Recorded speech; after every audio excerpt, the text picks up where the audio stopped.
Hey, my peoples, how y'all doing? Check it out. I want to jump right in.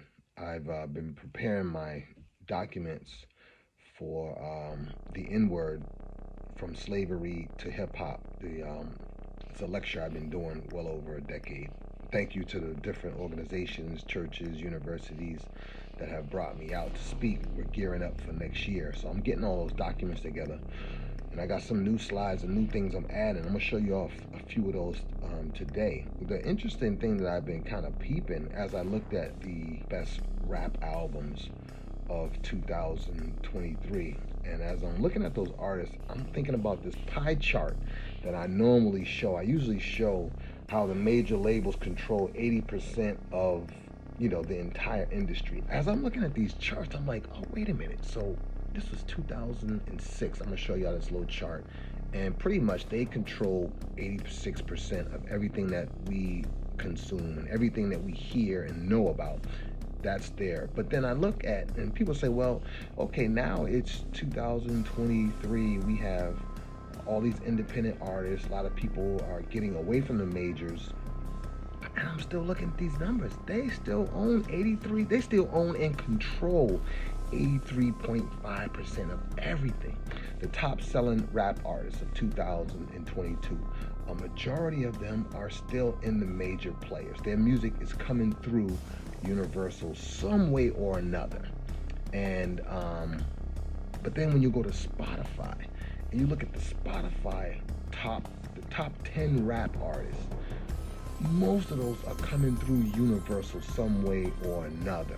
And so looking at all of that, then I looked at the Grammys and I'm like, all right, who's being nominated from the Grammys? You have Drake, 21 Savage, Her Loss, Killer Mike, Michael, Metro Boomin, Heroes and Villains. All of that is coming through Universal some way or another.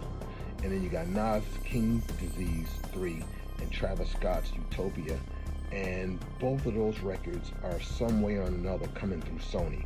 So again, this ain't no shade to those brothers who have been nominated for Grammy. Congratulations. But we are still being controlled. What we listen to, what's considered hot, what's considered the peak, is still being controlled by the majors. So even looking at like Lecrae, okay, yo, listen, I got the joint right here. Yo, this album right here, fire. Okay, Church Close 4, we love it. We bump it all the time. I got the vinyl. I got a couple of vinyl of that record. But the main point is that, okay, so somebody would say, okay, he got nominated for a Grammy. Yeah, he got nominated for a Grammy, contemporary Christian music. Ain't nobody listening to that from the street. Nobody's gonna be going to look for that because look at how it's labeled. The way it's labeled, that album should have been up for best rap because he went hard on that record and outdid a lot of these other cats who were being nominated. Even the ones who were being, some of that stuff being nominated was trash. He should have been nominated in best rap, but he's not in the majors.